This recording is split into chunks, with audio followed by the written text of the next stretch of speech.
Bonjour à tous et puis tout d'abord merci à toi Caroline pour toute cette organisation autour du sujet du recrutement.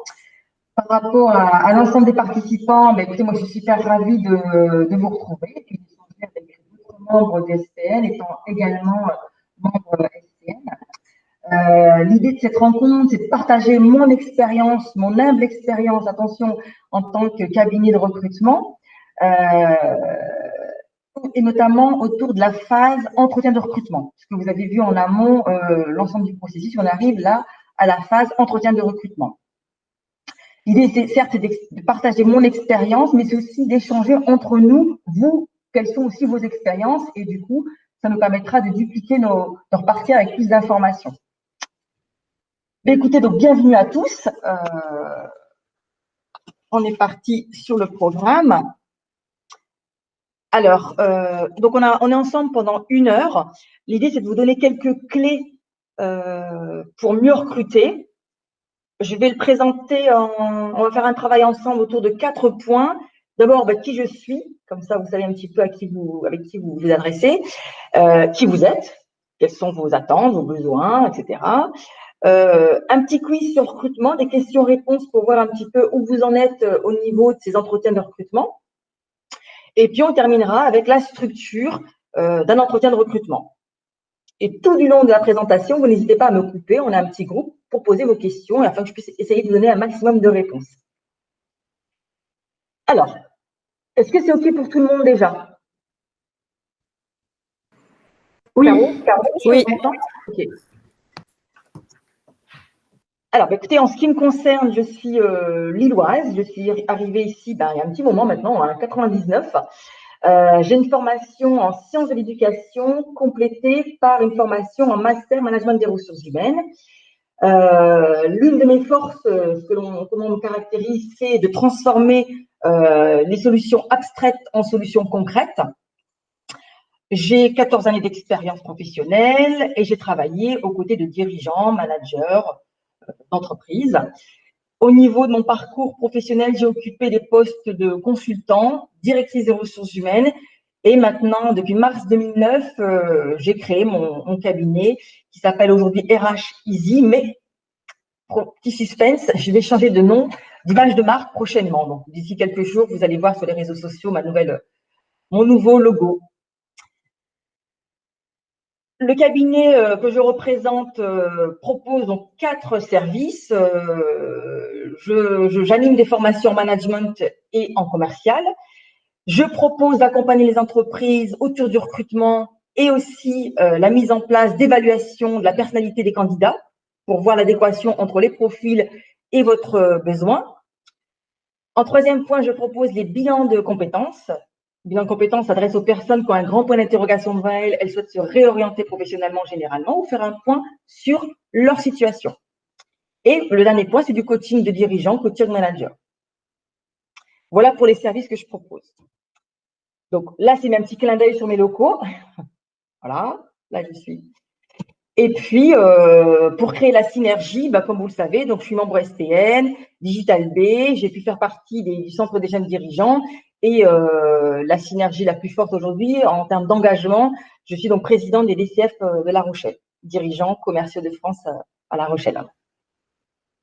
Maintenant, je vais vous laisser la parole et qui êtes-vous?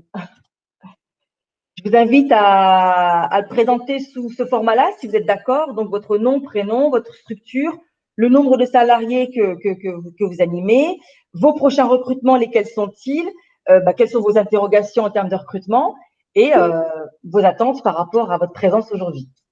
À vous les studios. Je te laisse, Laura, prendre la parole. Ok, bonjour. Donc, je suis Laura Berger, je travaille chez Seven Shapes, qui est une start-up sur Angoulême. Et on a une dizaine de salariés aujourd'hui. Notre prochain recrutement, c'est une excellente question. On est en train de recruter une alternante en communication et événementiel, entre guillemets. Nos interrogations autour du recrutement. alors c'est surtout moi en fait, parce que je pense m'orienter vers un master RH très prochainement et du coup j'aimerais bien commencer déjà un peu me former. Donc c'est pour ça que je suis là et mes interrogations autour du recrutement. En fait, ce webinaire il est vachement chouette pour moi qui suis un peu perdue quand je suis en entretien en fait, tout simplement. Je sais pas quoi faire et je sais pas quelle question poser, donc c'est cool. Alors, Elora, vous en tant que recruteur ou vous en tant que recruté? Moi en tant que recruteur. Enfin, D'accord. voilà, Quelle question poser? D'accord. c'est ça. Parfait. Je vais y répondre. Super. Lucille. Oui, Merci, bonjour à Laura. tout le monde. Donc moi, je suis Lucille Marinelli. Je travaille aujourd'hui chez Imundus, qui compte également, comme Elora, une dizaine de salariés. Donc là, prochainement, on va recruter un alternant et puis on va surtout se pencher sur des profils de développeurs. Voilà, donc il va falloir mon travail à ce niveau-là. Ça va être aussi de rédiger en fait les offres pour capter un peu voilà un public ciblé. Donc bien l'écrire. Ça va être également de d'écrire la fiche de poste aussi en amont. Donc voilà, organiser un peu tout ça et puis du coup les interrogations que je peux avoir aujourd'hui autour du recrutement. C'est voilà, quand on fait face à une personne qui est spécialiste, en tout cas dans son domaine, alors que nous, ça ne l'est pas forcément. Voilà. Comment est-ce qu'on peut montrer qu'on a de l'assurance et voilà, qu'on connaît le sujet, même si on ne le connaît pas tout à fait. Comment être actrice, en fait. Oui, c'est ça. Il faut sortir sa plus belle, son plus beau costume de théâtre et on y va. On va y répondre, pas de problème. Merci. Merci Lucille. Pour information, tu arrives sur le dernier atelier de ce cycle sur le recrutement. La semaine dernière, on a traité du cahier des charges et de la fiche de poste. Si tu veux, le replay est disponible sur notre chaîne YouTube. Ça peut peut-être donner des billes pour cette partie-là. D'accord, complètement. Je vais aller jeter un œil. Merci. Avec plaisir. Agathe? Merci. Bonjour à tous, moi je m'appelle Agathe Baraton, je suis commerciale dans une structure qui s'appelle Nat System, donc on est environ 130, 30 personnes à Niort et une centaine à Paris, enfin à Maison-Alfort précisément. Mon prochain recrutement ce sera un développeur junior qu'on formera ensuite sur nos technologies. Mes interrogations autour du recrutement, alors en gros, moi j'ai un master RH que j'ai fait en alternance dans un service recrutement. Du coup, je veux surtout me maintenir, on va dire, au goût du jour et ne pas prendre de mauvaises habitudes. C'est surtout, c'est surtout pour ça que je suis là ce matin avec vous. D'accord. Bienvenue. Voilà. Merci. Agathe, très bien. Julie? Oui, donc rebonjour. Donc moi c'est Julie Pasquet, je travaille à Kéréo Intelligence, qui est un cabinet de conseil en data. Aujourd'hui, on est à peu près 25 salariés. Notre prochain recrutement, en ce moment, on est en train d'essayer de recruter peut-être un data manager, mais en fait, ça peut bouger très vite, voilà, en fonction des opportunités. Finalement, peut-être le prochain recrutement, ça peut être quelqu'un d'autre. Donc, voilà, ça bouge beaucoup. Moi, mes interrogations autour du recrutement, finalement, c'est un petit peu comme Lucille, surtout que moi, je suis un peu en reconversion professionnelle. Enfin, avant, j'étais conseillère d'orientation autour des métiers de l'artisanat, donc des métiers très, très concrets. Et aujourd'hui, j'arrive sur des métiers très, très abstraits. Et j'aurais aussi besoin de plus d'assurance finalement par rapport aux personnes que j'ai en face de moi. Même si aujourd'hui, je ne fais pas encore d'entretien de recrutement, mais voilà, c'est quelque chose qui pourrait venir rapidement. D'accord. Donc, voilà. Merci. Parfait, Julie, on va y répondre. Je vais vous donner Ok, des astuces. parfait. Et enfin, Claude? Ton micro n'est pas activé. Oui, bonjour à tous, vous m'entendez? Ouais, c'est bon. Oui. Oui, d'accord. Donc, Claude Guillotot, Stimut. Notre structure, nous sommes une ESN de 14 salariés. Nous avons recruté dernièrement un administrateur réseau pour donc compléter notre équipe technique. Et nous recrutons assez régulièrement, souvent sous forme d'alternants, hein, pour être bien sûr de la personne avant de l'embaucher ensuite en CDI. Donc des développeurs, que ce soit web ou bien Java. Voilà, donc en fait, je viens assister à votre webinaire pour conforter un petit peu notre procédure de recrutement. D'accord. Voilà, merci d'avance. Merci Claude. Merci Claude. Caroline, on a fait le tour des Oui, participants? c'est bon, pardon, excuse-moi. Ouais, c'est bon. Merci. Alors, effectivement, vous l'avez compris, et c'est pour ça que vous êtes tous là ici présents, et le recrutement, écoutez, c'est un art. C'est l'art de poser en fait les bonnes questions à la bonne personne pour de la bonne manière, pour avoir les bonnes réponses. Et ne pas se tromper. Le recrutement, c'est une rencontre. Hein, il faut un petit peu s'apprécier, s'aimer. Au-delà des compétences techniques, il faut avoir toute une alchimie qui se met en place pour vraiment créer une belle cohésion d'équipe et ne pas venir bouleverser notre organisation, même si techniquement parlant, j'ai trouvé le super dev ou le super data center. L'idée, c'est de vérifier un peu si on est bien fait pour travailler ensemble. Alors, quelques questions et je vous laisse réagir. Donc, à chaque fois, ça va se passer de cette manière-là. Je vous pose une question et chacun réagit et puis j'apporterai mon regard. Hein. Alors, selon vous, comment vous pensez faire ou comment vous faites? Vous menez un entretien ou pas d'entretien? Ou alors, dès que vous avez un CV d'un développeur PHP, par exemple, pour vos besoins, vous recrutez aussitôt? Alors, nous, pour Seven Shapes, on fait un entretien, voire plusieurs. Ça dépend du poste. Mais généralement, il y a plusieurs entretiens avec différentes personnes. Voilà. D'accord. Donc, entretien pour vous. Mm-hmm. Claude a réagi par le chat aussi. Il a dit entretien, oui, bien sûr. Moi, je le dis pour l'entretien. Oui. Est-ce que, oui. Excusez-moi, est-ce que c'est possible de donner votre prénom à chaque fois que vous, je ne veux pas qui parle, en fait, votre prénom et vos remarques? Là, c'est Agathe. Agathe, ok, merci. C'est ça.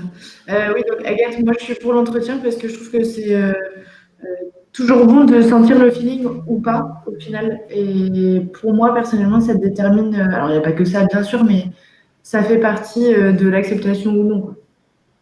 D'accord. Donc, dans toutes les personnes ici présentes, tout le monde fait un entretien. Personne ne recrute aussitôt. Lucille, oui, effectivement, nous aussi, on fait des entretiens. Pareil. D'accord. Julie a répondu aussi oui sur la conversation et Claude. Ça marche, effectivement, parce qu'il y a certains recruteurs avec qui je travaille qui, jusque-là, ne faisaient pas forcément d'entretien. Alors, pour quelle raison certains ne font pas d'entretien, en fait? Pourquoi ça pourrait exister? Dans quelle situation? Le candidat a le CV parfait. En fait, ça peut arriver parce que des fois, il n'y a pas de candidat. Donc, en fait, il n'y a qu'une seule personne qui est là. Entre guillemets, j'ai des dirigeants qui me disent, Jamila, les entretiens, c'est sympa, mais quand j'ai personne, il est là, je le prends et puis je teste. C'est pour ça qu'il n'y a pas forcément d'entretien. Et quand il y a plus il y a de la pénurie, plus voilà, ils peuvent sauter certaines étapes cruciales. Donc, c'est quand même bien de faire un entretien. Le temps de parole. Comment vous répartissez votre temps de parole lors de cet entretien? Claude? Le temps de parole, donc on présente l'entreprise et on lui demande évidemment de se présenter et de donner un petit peu son avis ou son intérêt pour notre entreprise, en fait. La répartition du temps de parole, est-ce que globalement, vos entretiens, c'est 50-50? Normalement, c'est 50-50, ouais. Globalement, c'est 50-50, d'accord. Voire 40 pour nous et 60 pour lui, ouais. D'accord. Oui. En fait, on va vérifier que la personne est intéressée, qu'elle a au moins regardé notre site internet, qu'elle sait à peu près ce que l'on fait, hein, dans les grandes lignes, et qu'elle nous montre ou démontre l'intérêt qu'elle a pour l'entreprise. Et la personne ne cherche pas un stage ou de finaliser sa formation, mais au-delà, l'intérêt qu'elle aurait donc de poursuivre avec nous cette aventure professionnelle. On va voir effectivement après dans la suite des questions, vous avez des questions autour des questions à poser. Hein. Là, je présente un petit peu plus le cadre de démarrage, c'est-à-dire avant, globalement, je ne sais pas si vous êtes interviewé, est-ce que vous avez vérifié ou si quelqu'un a pu observer. J'ai des questions lorsque je fais l'observation, ils me disent, par exemple, moi je fais 50-50, oui, tout à fait. Et quand je vais les observer, je constate qu'en fait, ils ont fait 80-20 ou 90-10. 90 pour eux et 10 pour le candidat. Je ne sais pas si Agathe, Lucille, si elles prennent si vous prenez du recul sur votre manière de mener l'entretien, est-ce que ça se passe comment au niveau du temps passé? Lucille, moi, c'est vrai que j'accorde plus de temps au candidat au niveau de sa prise de parole. C'est très important pour moi en fait de les découvrir vraiment et pleinement parce que généralement ça dure pas non plus 4 heures un entretien. Donc voilà, c'est d'essayer d'avoir un maximum en fait d'informations de la part du candidat sur 1 heure, 1h30 max quoi. Voilà. D'accord. Donc, et le gars, Oula. Pardon, Claude. Donc, nous, ce que l'on fait, c'est d'abord une présentation, effectivement. Ensuite, on a donc un questionnaire, je dirais, et quelques éléments techniques sur lesquels il va travailler. Et ensuite, on va l'analyser rapidement. Une partie de l'équipe analyse les résultats. Et ensuite, on revient vers lui pour discuter un petit peu de la suite. D'accord. Très bien. Donc là, pardon? Agathe, tu voulais intervenir? Oui. En fait, je voulais juste répondre à la question. Moi, je suis un peu comme Lucille. Je préfère centrer l'entretien sur le candidat plutôt que sur nous. Après, je pense que c'est quand même nécessaire de faire une présentation de l'entreprise. Il ne faut pas négliger non plus la présentation d'entreprise. Voilà. Oui, vous avez complètement raison. Là, je voulais juste attirer votre attention pour dire attention dans votre préparation en amont de l'entretien, laissez vraiment la place au candidat pour s'exprimer. Souvent, ce sont des erreurs que je peux constater lorsque je mène des entretiens en binôme avec la direction. Voilà. De respecter ce temps de parole. Voilà. Après, on verra dans quel ordre qui commence. Alors, est-ce que généralement, vous préparez ou pas vos entretiens? Vous le faites au feeling, les questions, etc. Alors personnellement, pardon, Elora, personnellement, j'avoue que c'est plutôt au feeling, ce qui devrait pas être le cas. Voilà. Après, voilà, je prends le CV du candidat sous les yeux et puis j'essaie de trouver des questions par rapport à ça aussi, en lui posant des questions sur ses expériences passées, sur ses formations, sur voilà, tout ce qui peut s'y trouver. Et voilà, du coup, c'est plutôt le feeling pour moi. D'accord. Claude, oui, c'est pour ça que c'est vraiment un échange, en fait, et c'est là où on va ressentir la personne, et la mettre un peu à l'aise aussi, en fait. Hein. Il faut que les deux parties arrivent à échanger et à trouver des points communs, finalement. Oui. C'est un peu au début, en fait. Il faut que ce soit préparé, mais pas non plus trop. Enfin, préparé, structuré, mais il faut laisser aussi la place au feeling, tout simplement. Hein.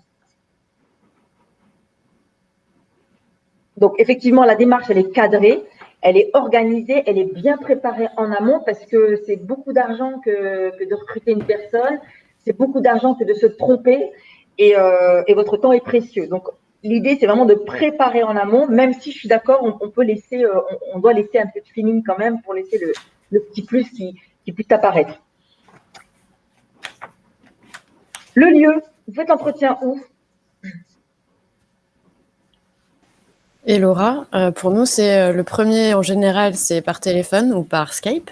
Et ensuite, si on veut potentiellement contracter avec la personne en question, on l'invite dans les bureaux, hors période, voilà. On l'invite dans les bureaux et pour un second entretien, en fait, voilà, avec la direction, etc. D'accord.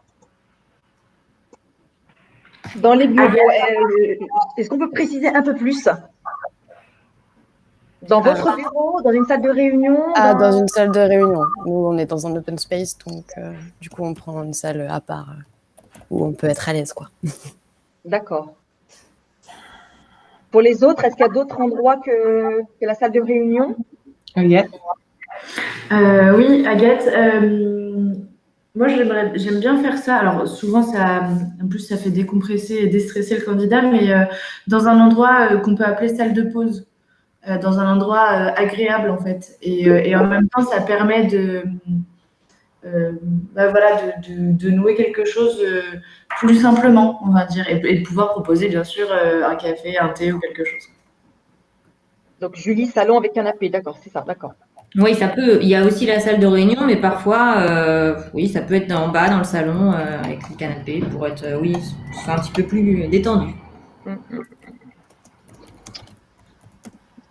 Effectivement, l'idée, c'est de montrer, de donner confiance à la personne qui vient vous voir, qui est un petit peu quand même stressée. En ce qui me concerne, je ne mets jamais de table entre moi et la personne. Plutôt soit 2 petits canapés face à face, ou l'un à côté de l'autre, avec une petite table pour échanger des documents, mettre l'ordinateur, une tablette. Mais je ne reçois jamais personne avec une table qui nous sépare. D'ailleurs, il n'y a pas de table chez nous. Voilà. Il n'y a que des tables pour travailler, mais pas des tables pour les entretiens. L'idée, c'est de laisser la confiance et que la personne puisse s'exprimer de manière naturelle, en fait. Et on constatera que la table qui vient nous séparer, ça vient couper la conversation, ça vient couper l'échange. Vous pouvez tester. Des remarques sur ce point-là? Alors, téléphone, visio, présentiel? Alors, Elora a un petit peu répondu en disant qu'elle faisait un premier entretien téléphone ou Skype, puis, si ça se passait bien, prévoyait un deuxième présentiel. Claude dit en présentiel. 100%. Pas de téléphone, Claude? Rarement.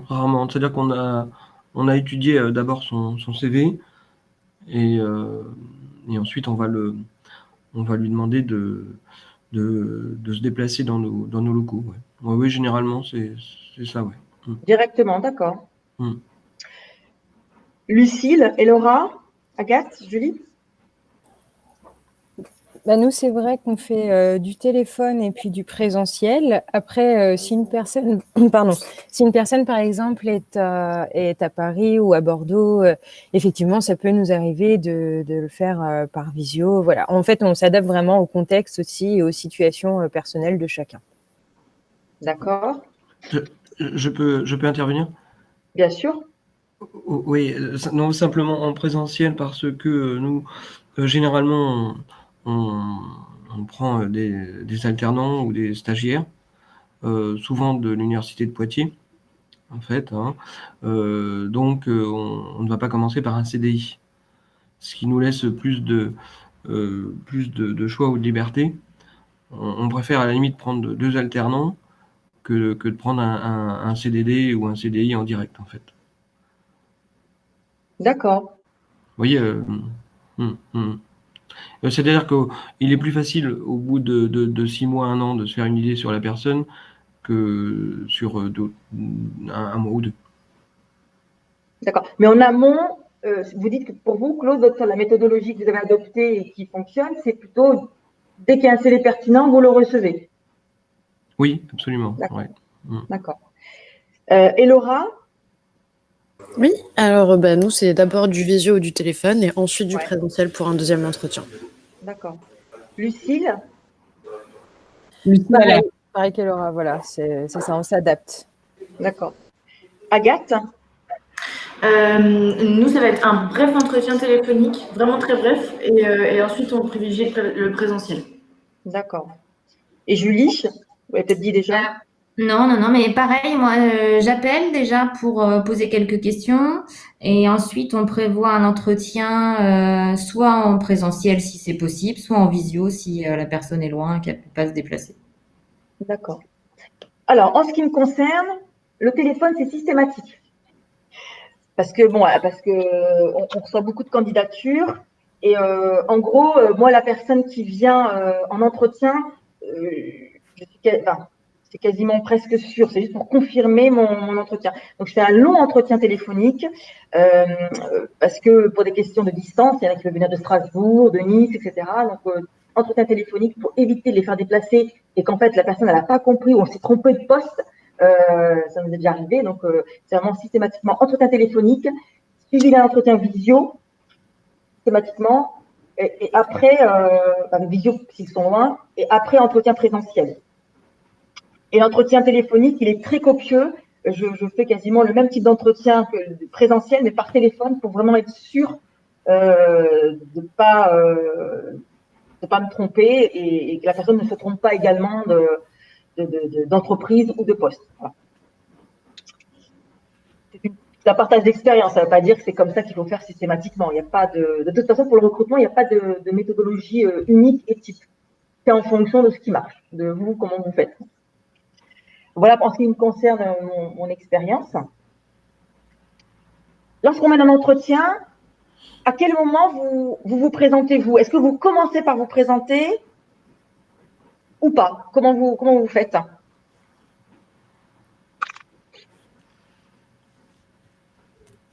Claude?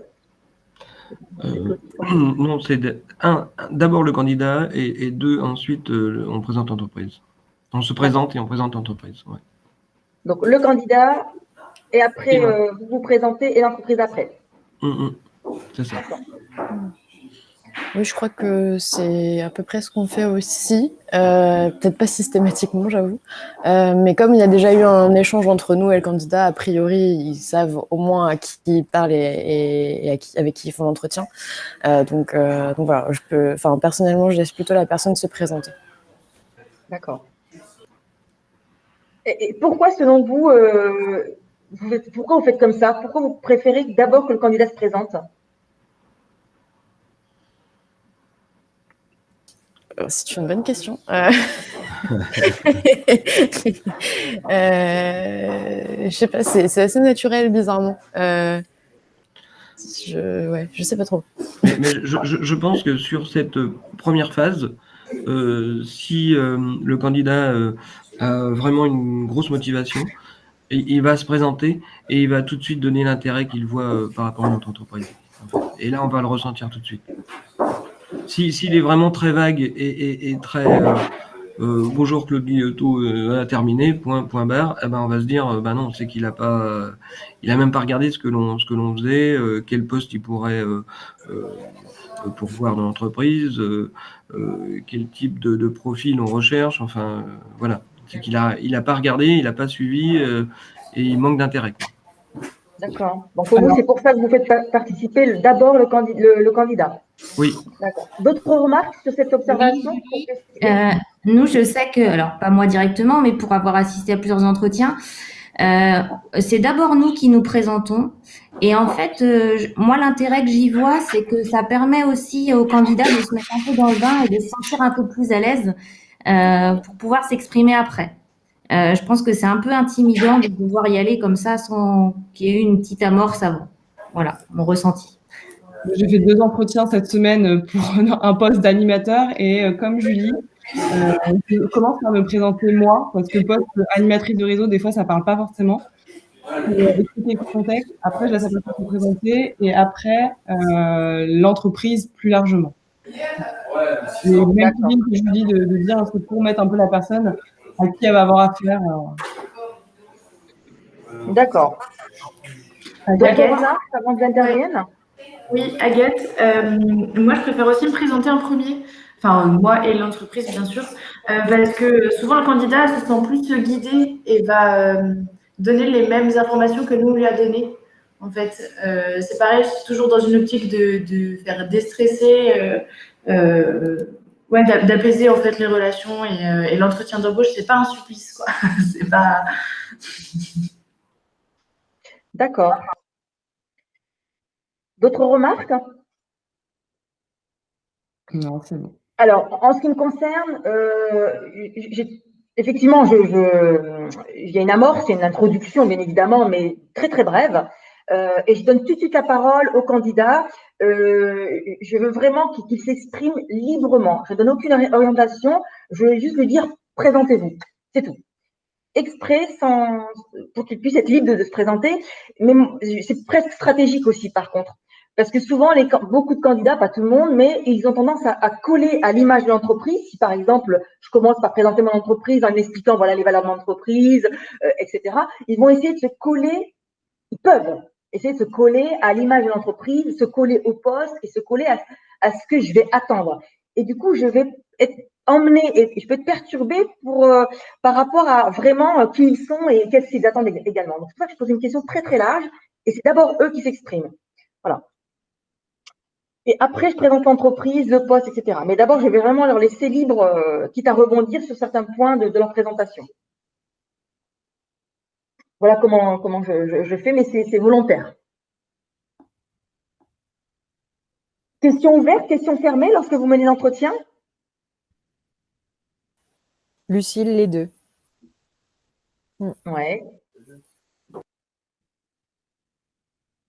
Si vous remémorez votre manière de mener l'entretien, comment vous avez des tendances ou c'est les deux? Bon, Claude me dit les deux, d'accord. Pour Lucie et Laura, Agathe et Julie, Caroline d'ailleurs. Les deux, moi aussi. Oui, Ouais. les deux aussi. Alors, c'est quoi alors, pareil, question, c'est OK les deux, je n'en doutais pas. Et pourquoi on est amené à poser des questions ouvertes? Pourquoi je pose des questions ouvertes? Pour creuser un petit peu plus, quand on a fait une question peut-être plutôt fermée et qui nous a répondu oui, on va chercher à creuser derrière, comment il fait, pourquoi, etc.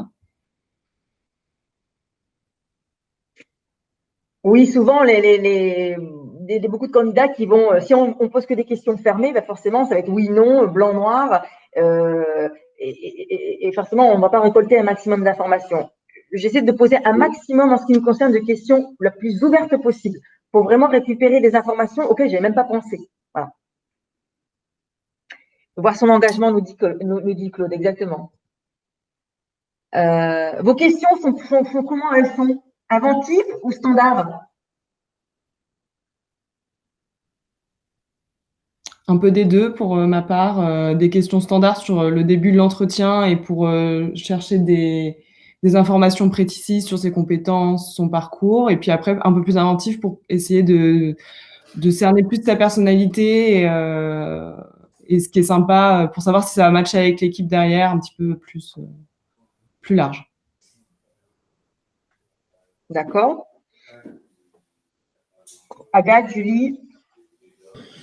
Agathe, ouais, moi je suis un peu comme Caroline. Je commence par le standard puis l'inventif. Après, ça dépend aussi de la réaction du candidat, en fait, tout simplement. D'accord. Donc, vous utilisez les deux, quoi qu'il advienne, en fait. Ouais. Claude, les deux également. J'ai posé une question pour Claude. La dernière question inventive, c'était quoi par rapport à votre candidat? Ça fait quoi comme question?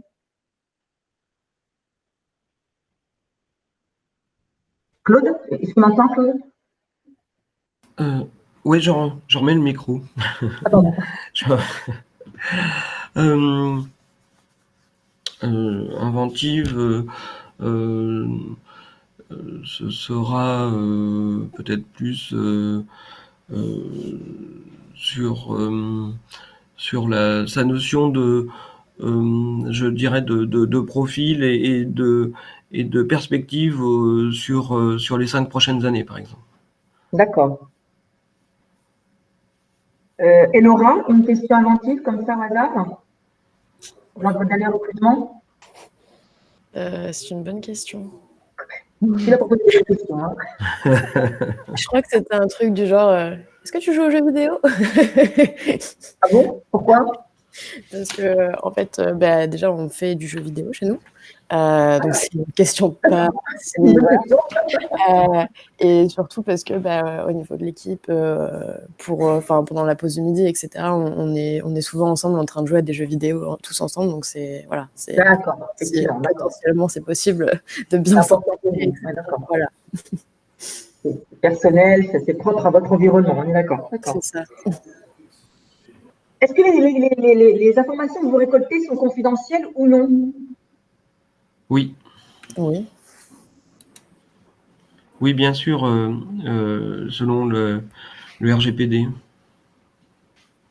Bien sûr, tout à fait. Exactement. Donc, ça veut dire, en cas de contrôle de référence, comment vous faites?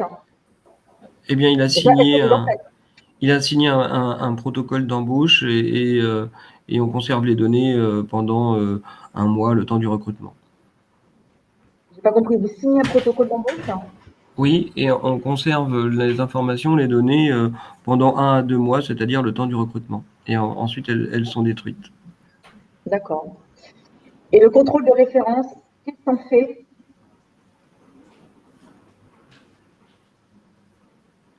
Alors, Agathe, moi, j'ai jamais trop souhaité en faire parce que je trouve pas ça forcément représentatif.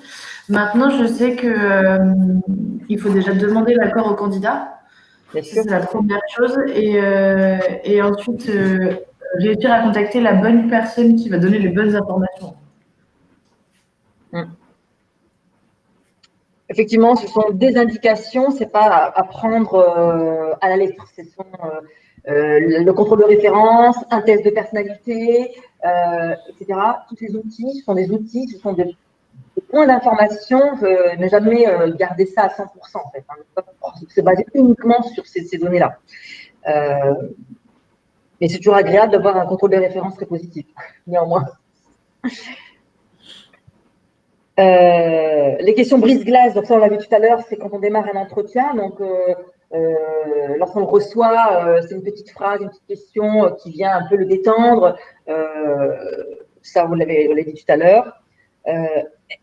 On arrive aux interrogations de 2 personnes que je crois que c'était Lucille et puis une autre personne qui posait la question. Les questions techniques. Questions techniques. Est-ce que vous utilisez les questions techniques quand on n'est pas technique? Oui. Pour Claude, oui. D'accord. Et alors, je vais m'adresser plutôt du coup à Lucille qui me posait la question justement tout à l'heure. Il y avait une autre, peut-être Julie. Oui, Julie et Lucille qui nous disaient en introduction dans leur raison du pourquoi du comment elles étaient là, c'est de comprendre un peu comment faire quand on n'est pas technique et de se poser des questions. Oui, effectivement. Notamment dans Lucille, du coup, notamment et effectivement dans le secteur de l'informatique. Voilà, on est quand même nombreux à pas avoir eu de formation spécialisée en ce domaine. Donc, il y a vraiment un vocabulaire qui leur est propre. Et c'est de montrer quand ils partent, justement, quand on fait des questions ouvertes et puis qui commencent à partir dans des explications avec un vocabulaire vraiment qui leur est propre, de montrer qu'on n'est pas déstabilisé en face, si vous voulez, quand on n'a pas le sens, en fait, de la technique. Et puis, c'est comment aussi récolter des bonnes informations pour aussi transmettre au reste de l'équipe, voir si ça fonctionne. Enfin, vous voyez ce que je veux dire? Ouais. D'accord. Alors, qui dans le groupe peut déjà donner quelques éléments de réponse avant que j'intervienne?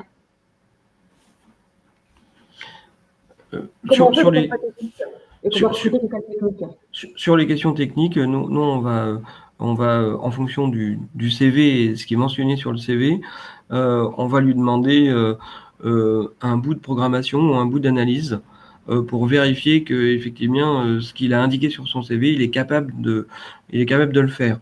On préfère quelqu'un qui va nous dire je suis débutant dans tel domaine, vraiment scolaire en fait, quelque part, plutôt que quelqu'un qui va nous dire excellent en Java, etc. Si on lui demande de sortir 3 phrases en Java et qu'il n'est pas capable de le faire, ce sera terminé. D'autres remarques? Agathe, alors moi j'évite les questions techniques parce que je ne connais pas non plus trop la technique.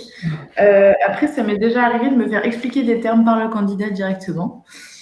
Mais ça n'arrive pas non plus tout le temps. Et sinon, on fait passer pareil un test de programmation assez court, assez simple. Avant, on essaye de le faire passer avant l'entretien, comme ça les experts ont pu faire leur débrief et on peut expliquer au candidat ce qui va ou ce qui ne va pas. D'accord. Exactement. Très bien. Oui. De notre côté, en général, il y a un développeur qui vient directement à l'entretien, quand c'est du technique, pour s'assurer que justement le vocabulaire est le même, etc. etc. Et effectivement, on fait aussi des tests de code. Alors après, je ne saurais pas dire la difficulté ou quoi, mais voilà, il y a des tests. D'accord. Alors, ici, on voit que l'importance de la fiche de poste est plus qu'essentielle. Vous avez peut-être vu en amont comment rédiger une fiche de poste, comment rédiger une annonce. La personne qui va recruter, elle doit bien comprendre le poste, le contour et les indispensables. Souvent, j'appelle ça les indicateurs indispensables. Qu'est-ce que, s'il n'a pas quoi, je ne le recrute pas? On peut lui dire, par exemple, si c'est pas faire du montage vidéo, c'est pas la peine de venir. Oui, c'est bien prendre en note quels sont les indicateurs indispensables au recrutement. Nous, on doit savoir ça, parce qu'on ne est pas développeur non plus. Quand je recrute des développeurs, voilà. Donc, on doit connaître les indispensables. Bien rédiger la fiche de poste dans le détail. Il faut que je dois rencontrer, idéalement, je vais rencontrer son homologue pour qu'il puisse me parler de son métier. Plus que le dirigeant, on va dire. C'est pas que le dirigeant. Si je vais recruter un développeur web, si possible, je vais rédiger la fiche de poste avec le développeur web. Je ne vais pas me contenter d'une fiche qu'on va me donner, en fait. Je dois comprendre. C'est quoi le projet, comment il le mène, c'est quoi les difficultés, c'est quoi les enjeux. Et nous, en tant que RH, on peut quand même poser des questions techniques. Et lorsque je ne comprends pas, je trouve que c'est une qualité émanant du candidat lorsqu'il se met à mon niveau et qu'il m'explique clairement son projet. Je lui demande quels sont les derniers projets avec la techno Java. Expliquez-moi.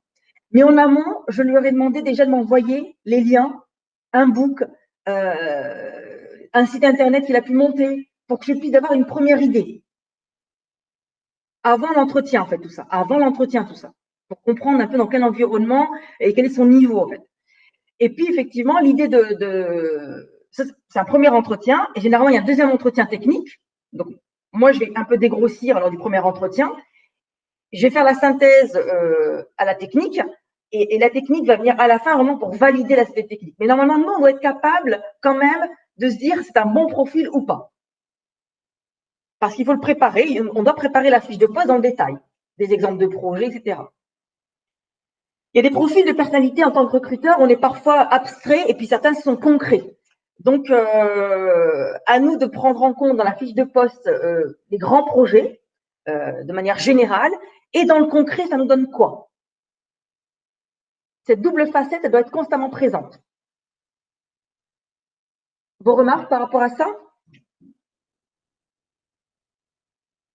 Caroline? En effet, je suis plutôt d'accord avec toi. Sur la pratique, c'est difficile parce que même si on peut bien préparer, après moi, j'ai pas trop le côté profil technique et de façon générale, j'étais un petit peu comme Elora. Je faisais un premier entretien pour voir un petit peu la personnalité, les contours et si en effet cocher les cases qu'on avait mis sur la partie technique. Mais après, pour m'assurer qu'il ne me ment pas ou qu'il ne m'aratine pas, je faisais appel avec une compétence technique. Après, j'ai plus du tout le cas, donc c'est pas évident pour moi de me projeter sur cette question. D'accord. Alors moi, souvent, je pose des questions. Donnez-moi des exemples concrets de projets que vous allez mener. Si vous avez des projets concrets, voilà. Après, quelqu'un qui est dans la technique, il s'inscrit dans un projet. Quand une entreprise, elle vient solliciter telle SS2I ou telle agence de com, etc., elle vient avec un projet. J'aimerais mettre en place, développer, qu'on puisse acheter en ligne. Vous voyez, elle part d'un langage humain, entre guillemets. Et moi, les bons profils, ce sont eux. Ce sont ceux qui sont dans la technique et qui ont la capacité de me raconter l'histoire de manière claire, simple, à un enfant de 10 ans. Voilà. On va créer un site internet, on va vendre en ligne, parce qu'actuellement, il y a telle ou telle problématique. J'aimerais que le client, lorsqu'il navigue dans mon site internet, soit très simple, fluide, et qu'il arrive directement à la bannière pour acheter. Vous voyez? Très simple. En tant que technicien, et vous, toi, en tant que technicien, raconte-moi comment tu fais. Vous voyez? Et lui, il doit m'expliquer de manière, avec le même langage. Ouais, c'est vrai, tu as raison sur cette partie-là, que ça soit un bon profil. Après, moi, ma difficulté, c'est de mesurer. Il va me raconter un truc, je le vois bien avec certains adhérents, ils mettent des projets en place, je fais waouh, ça a l'air super complexe. Ils me disent, bah non, en fait, c'était super facile ou c'est pas un gros projet. Il y a des choses, j'ai l'impression que c'est simple comme bonjour et au final, ça demande beaucoup, beaucoup de dev en fait. Donc, c'est cette partie-là d'évaluer le travail, etc., de développement ou la capacité derrière qui n'est pas toujours évidente. Je vous ai dit en introduction, le recrutement, c'est de poser des bonnes questions. Ouais. Même si moi, je ne sais pas, bien sûr, je ne sais pas, je recrute tout type de profil, je ne connais pas tous les métiers, ben, je pose des questions, je pose plein de questions. D'où l'entretien copieux en amont, l'envoi d'un questionnaire, on va le voir après, l'envoi d'un petit test, récolter leurs données, vraiment pour pouvoir arriver à la fin de comprendre ce qu'il fait, qu'il est capable de mener tel ou tel projet. Justement, j'ai une petite question. Pardon, Lucille, j'ai une petite question parce que là, qui m'est venue comme ça. Et je me demande, en fait, combien de temps on peut conserver un CV dans notre base de données? Au niveau des données, genre, parce que bon, je sais pas trop, mais combien de temps on peut conserver un CV dans nos classeurs? Qu'est-ce que dit votre RGPD? Qu'est-ce qui était noté dans votre charte de confidentialité, dans votre charte de... Il faut se baser par rapport à ça. Par rapport à votre environnement, qu'est-ce qui était donné comme information? C'est quoi les règles de votre entreprise par rapport à votre activité? Bon, chez un cabinet de recrutement, c'est différent. Il va falloir que je les relise. Ouais. D'accord. Ok, c'est notifié là-dedans. Merci. Et oui, vous êtes obligé de l'écrire. Et puis, de toute façon, moi, je demande toujours aux candidats, est-ce qu'il est même d'accord que je le garde, en fait? Je leur demande dans notre protocole, est-ce que vous êtes d'accord? Il y en a qui me disent, non, j'ai pas envie que vous me recontactiez. Bon, c'est rare, hein. Généralement, ils disent, bien sûr, vous pouvez le garder, etc. Mais on a eu des retours, quand on a amené à rappeler les candidats, certains nous ont dit, pourquoi vous nous avez rappelé? Bon, excusez-moi. Oui, mais normalement, c'est un traitement, c'est-à-dire qu'on peut considérer que l'embauche d'un développeur ou d'un technicien est un traitement particulier et on doit conserver les données pendant ce traitement. C'est-à-dire qu'une fois que la personne est recrutée, on doit supprimer les données qui nous ont permis d'effectuer la recherche du poste. Ça, moi, je suis DPO, hein, donc j'ai quelques infos là-dessus. C'est-à-dire qu'on ne doit pas conserver des données personnelles puisque la finalité du traitement est terminée. Et c'est ça. Alors, au niveau de la personnalité, quels sont comment je peux vérifier un petit peu le profil de personnalité? Comment vous le vérifiez, vous, par rapport à ce que vous avez souhaité? Donc, quand on décrit un profil de poste, on attend un type de personnalité. Comment vous le préparez, ça?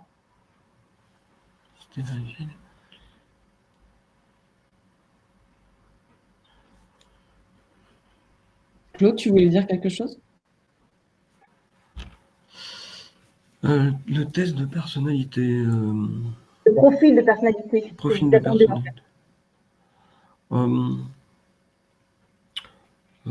J'attendais que quelqu'un commence. C'est honneur de ce soir, aujourd'hui.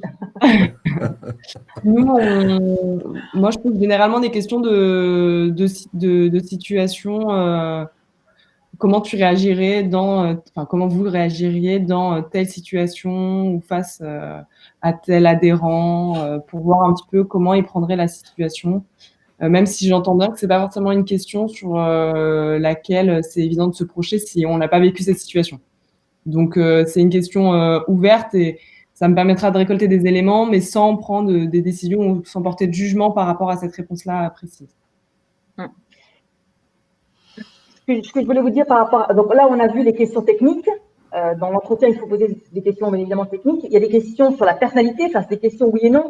Après, c'est à vous, en amont, de bien lister quel type de profil de personnalité vous attendez pour aller poser les questions en adéquation ou aller vous arrêter sur un propos, sur des propos, sur la manière dont il a fait mener telle ou telle action. Hein. Donc, est-ce que vous préparez en fait en amont le profil de personnalité? Est-ce que vous le préparez ça? Pas assez pour nous. Comment? Nous, pas assez, clairement. Ouais. Ouais, moi non plus. Hein. Alors, c'est important. Qu'est-ce qui est le plus important d'ailleurs? Est-ce que c'est le profil de personnalité ou c'est le profil technique, selon vous? Bah, c'est le profil de personnalité pour moi. Parce que le technique, ça s'apprend. Par contre, le savoir-être et le savoir-vivre, non. Enfin, moins. Oui, tout à fait. Exactement. Oui, mais par contre, c'est là où aussi on doit juger des informations qui sont indiquées sur son CV ou sur ces informations indiquées en amont. Hein, c'est-à-dire que nous, on préfère quelqu'un qui soit véritablement correct par rapport à son profil. Hein, quelqu'un qui va se vanter sur des performances, etc. Et puis on va s'apercevoir que finalement, il tient pas la route, quoi. Donc voilà, c'est surtout sa franchise, son honnêteté et j'allais dire quelque part avant sa performance. D'accord. Alors, en ce qui me concerne, effectivement, c'est plutôt, je vais vraiment faire attention à la personnalité par rapport à l'attente de mon client, par rapport à l'attente du profil de poste qui est nécessaire. Est-ce que c'est quelqu'un qui a besoin d'être dans l'empathie, dans le partage d'expérience, dans l'humilité, dans la cohésion d'équipe, etc. Mais ça, c'est par rapport au poste que l'on a besoin. Donc, il est important de le lister avant, de le rédiger avant, de le cerner au moins. Hein. J'ai cerné les compétences techniques que mon profil a besoin, mais je dois cerner aussi quel type de profil de personnalité. Et aussi le profil de personnalité qui va venir s'intégrer à mon équipe. C'est pour ça que souvent, j'aime bien visiter les entreprises pour voir un petit peu quelle est l'ambiance, comment ça se passe dans l'équipe, dans quel service il va travailler, pour voir s'il y a une adéquation. Et surtout avec le manager, celui qui va aussi le manager. Et à mon sens, c'est plus important la personnalité que l'aspect technique. Comme quelqu'un l'a dit, ça s'apprend. Voilà. Vous avez quelques questions types à poser, parce que je vois que l'heure tourne. On peut poser des questions. Donc voilà, parlez-moi de vous. Pourquoi vous cherchez un emploi? Comment vous avez découvert notre poste? Que savez-vous de notre entreprise? Qu'est-ce qui vous a intéressé dans ce poste? Quels sont les autres endroits que vous envisagez, etc.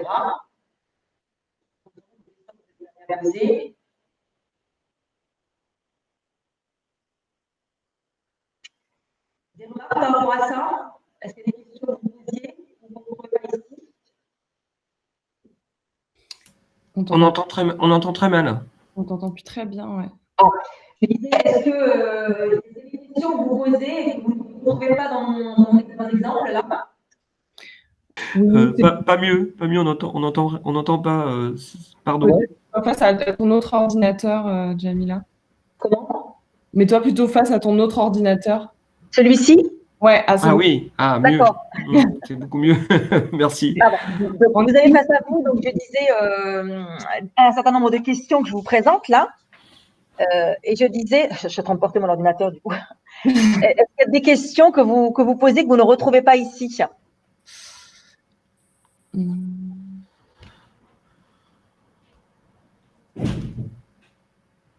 Moi, j'aime bien poser la question quelle mission vous intéresse le moins dans le poste et sur quelle mission vous pensez que vous seriez en difficulté? Oui, très bien, oui. Oui, on peut poser, voilà. Tout ça pour vous dire qu'en fait, il y a beaucoup de questions que l'on peut poser. D'où la préparation en amont sur par quoi je commence, parce qu'est-ce qui est important pour nous, quels sont les indicateurs clés par rapport à ce recrutement. Bon, ce sont des exemples. L'importance de faire des recoupements lorsqu'on mène des entretiens, l'importance de faire du recoupement entre ce qu'on nous a dit au début, à la fin, par rapport au CV, toutes les cohérences qui peuvent exister. Donc, j'attire votre attention là-dessus. Je passe. Oui, les compétences, les questions autour des loisirs. Est-ce que vous posez des questions autour des centres d'intérêt, si on peut dire ça comme ça.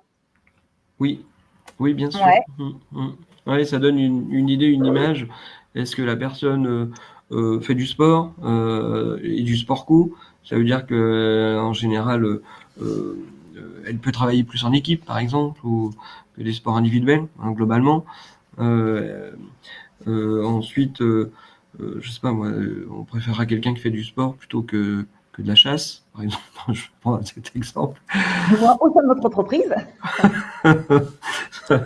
Ah non, mais voilà, pardon, hein, mais oui. Non, mais je vous en prie. C'est un peu ça, en fait, l'idée, hein, vous voyez? Ouais, ouais. Oui, Ah ouais. l'idée, c'est de bien connaître sous un autre angle mon candidat. Donc, c'est important d'aller chercher un petit peu qu'est-ce qui l'intéresse, qu'est-ce qui le passionne.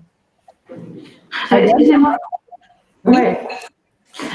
Moi, je trouve ça très important de parler des loisirs parce que certains candidats peuvent être gênés. Ça peut être plus difficile pour eux de parler du poste pour lequel ils postulent plutôt que de leur loisir, leur hobby, etc. Et du coup, j'aime bien développer cette partie, voir si en fait la personne a parlé de la même manière de son poste ou pas. Ouais, je trouve ça important. Et puis, c'est toujours intéressant. Ça fait partie de la connaissance de la personne, quoi. Tout à fait, exactement. Moi, j'ai eu l'autre jour une candidate qui était passionnée d'équitation. Et là, son visage s'est ouvert. Elle était super agréable. Elle était vraiment, c'était une challengeuse, alors qu'au début, elle était très très timide. Elle ne montrait pas du tout son côté challenge, etc. Donc oui, effectivement, s'intéresser aux loisirs, c'est intéressant. Ça nous donne une autre facette de la personnalité. Pardon, Claude? Pardon. Oui, c'est aussi une façon de s'intéresser à la personne et puis d'être plus ouvert et d'avoir un réel échange, en fait. Hein, exactement. Voilà. Qui donne les réponses négatives, positives?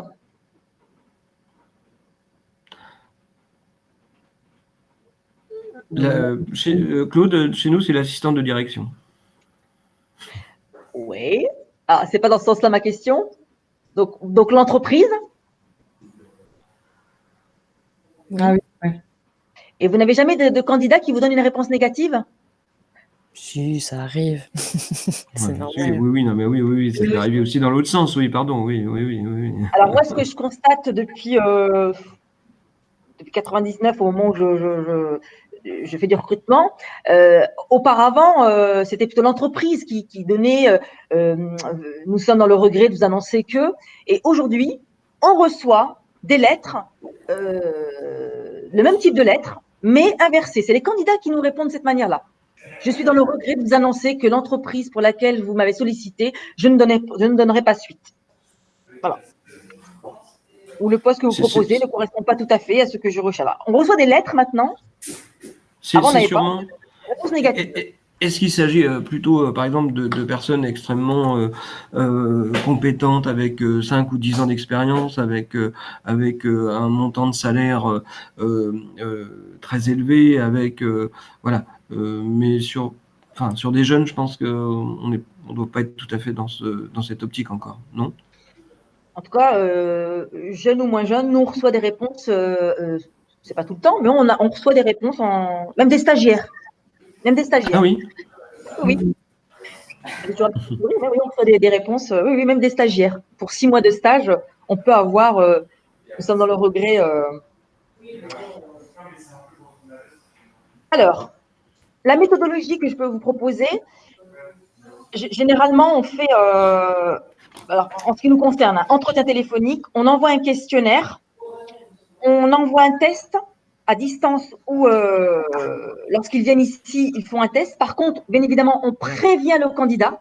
On va lui dire qu'il va y avoir, voilà la méthodologie que je vais appliquer pour ce recrutement. On ne doit pas le prendre par surprise. Lorsqu'il arrive, on lui met 4 tests dans une salle enfermée pendant 2 heures. Bien évidemment, hein, donc on prévient toujours comment ça va se passer. Je fais, en ce qui me concerne, en termes d'expérience, de partage d'expérience, systématiquement un contrôle de référence, sauf avec l'accord, bien évidemment, du candidat. Et je ne le fais pas, bien sûr, si le candidat me demande de ne pas le faire. Par contre, je lui demande pourquoi il ne veut pas que je le fasse, bien sûr.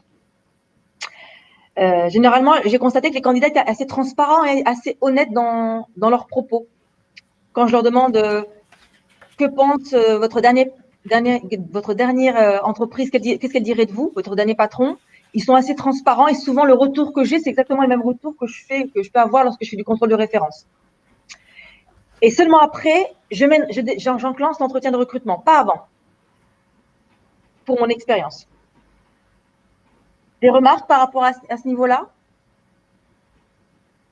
Par rapport à ça, moi, comme la réponse qui la donne, moi, j'ai déjà été appelée par quelqu'un qui voulait prendre un poste dans mon ancienne entreprise et qui me demandait pourquoi j'étais partie et m'expliquer les raisons. Et du coup, voilà, juste pour dire que le contrôle des références, des fois, ça va dans les deux sens, en fait. Enfin, c'est pas un contrôle de référence, mais un contrôle de l'entreprise, presque personnalité de l'entreprise, en fait. Et oui. Je trouve que les recruteurs, on pense qu'on est pas au-dessus, mais qu'on pense qu'on a un petit peu la main sur le candidat et que c'est nous qui avons le droit d'embauche ou non. Mais je trouve que les candidats se renseignent de plus en plus sur la philosophie, les valeurs de l'entreprise, au-delà du site internet, parce que sur un site internet ou sur nos réseaux, on dit ce qu'on veut, mais derrière, quand il y a des employés et des employés qui sont partis, des fois, ça peut refléter certaines choses et je trouve que les candidats qui font ça, ils sont assez malins, en fait. Exactement. Les candidats font énormément de contrôles de référence, bien sûr, quasiment tous. Ils vont tous aller sur les réseaux sociaux, ils vont tous, comme toi, Caroline, on peut t'appeler pour te dire, tiens, dans ta dernière entreprise, comment ça s'était passé, pourquoi t'es parti? Effectivement, ça peut intriguer. Qu'est-ce qui fait que, voilà. Oui, ça, ils le font systématiquement. Et j'ai des refus. Des fois, je travaille pour de belles entreprises et des fois, j'ai des refus de candidats alors que tout s'était bien passé parce que suite à leur contrôle de référence, leur propre contrôle de référence, ils se sont aperçus que l'image de l'entreprise n'était pas celle qu'ils dévoilaient sur leur site internet. Et ça peut foirer un recrutement, ça. Vous avez déjà eu ça, un refus de candidat parce que justement l'image d'entreprise n'était pas, ne reflétait pas ce qu'ils imaginaient? Et Laura, pas chez nous en tout cas, pour l'instant. Non, Claude, non, pas chez nous également, mais il est clair que sur Niort, certains candidats vont préférer aller sur MAF ou Maïf ou Massif que de venir chez Stimut. Il n'empêche que s'ils viennent chez nous, normalement, ils connaissent déjà un petit peu notre structure et notre taille, en fait. Oui. Sinon, ils vont perdre leur temps. Hein. Bon, et on va essayer de vite le voir hein, pour éviter de perdre le nôtre. Bien sûr, d'accord. Oui, souvent dans le milieu de numérique, ils ont déjà fait leur petite recherche sur l'entreprise et quand ils viennent, souvent ils savent que c'est une petite structure, tant de salariés, etc. Et qu'ils ont entendu parler de vous et qu'ils apprécient l'ambiance, l'environnement de travail, etc. Je vous ai dessiné un petit processus. Est-ce qu'il y avait d'autres remarques par rapport à ce sujet? Très bien, merci. Et Laura, ça va pour vous les filles? Oui, nickel. Merci. Impeccable, merci. Ça marche. Donc, pour récapituler, donc préparation, outils, grille d'analyse avec nous, CV. Il nous faut nos outils pour donc préparation en amont. Pendant, il nous faut aussi les outils, les grilles d'analyse pour bien conduire notre entretien de recrutement. Laissons-nous un temps de réflexion. Rares sont les dirigeants qui vont valider tout de suite à la fin de l'entretien. Laissez-vous un temps de réflexion, un temps de décision et un temps pour transmettre votre réponse à l'ensemble des profils.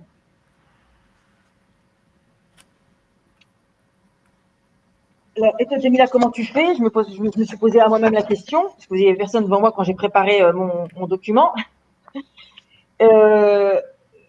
Je voulais juste vous dire que comment je fais, des petites astuces, en fait.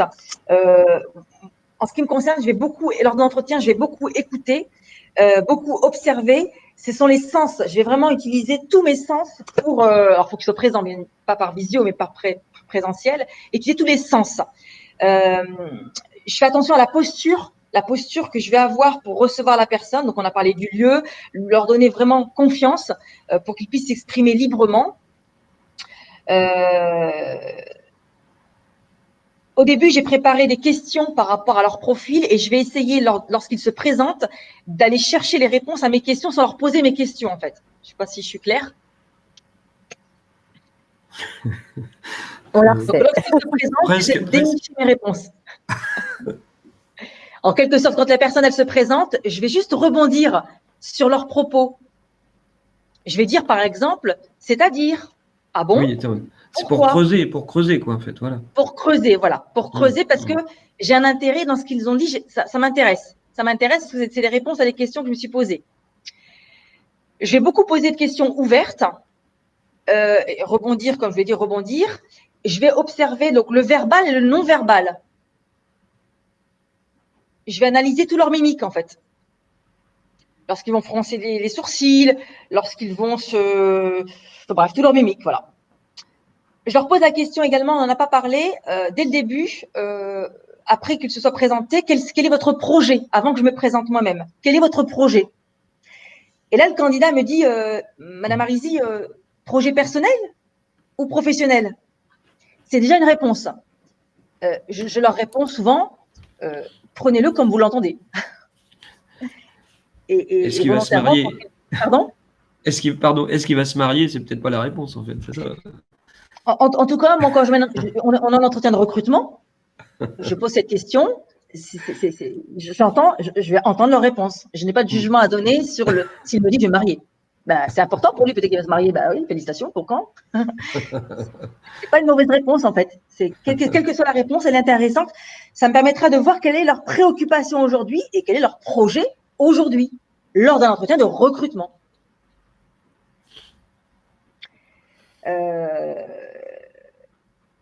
Voilà. Et après, toutes les questions qu'on a pu voir jusqu'ici. Et mon adage, c'est de dire, quand il y a un doute, il n'y a pas de doute dans le choix du candidat. D'accord.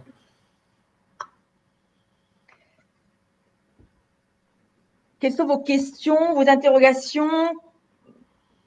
Bon, c'était 1 heure, hein, on a dépassé un petit peu de 10 minutes. Vos remarques, comment je peux continuer à vous aider là, maintenant ou après? Alors, Lucille, pour ma part, est-ce qu'il existe des tests de personnalité, des outils comme ça qu'on peut facilement trouver, ou est-ce qu'il faut passer vraiment par un organisme C'est pas Jamila? Ben oui, non. Très bien, c'est parfait. Alors, il existe des petits tests de personnalité qu'on peut retrouver en ligne, effectivement. Vous vendez quoi? Qu'est-ce qui parle là? C'est Lucille. Votre entreprise, elle vend quoi? C'est une plateforme de gestion de candidature en ligne. D'accord. Elle vend un C'est outil payant? informatique. Oui. Voilà. Ouais. On peut trouver des choses gratuites et on peut trouver des choses payantes. Alors, Ouais. pour les mêmes raisons que vous mettez un paiement en ligne pour la gestion de candidature, on trouvera des tests de personnalité gratuits, des tests de personnalité payants. D'accord. Merci.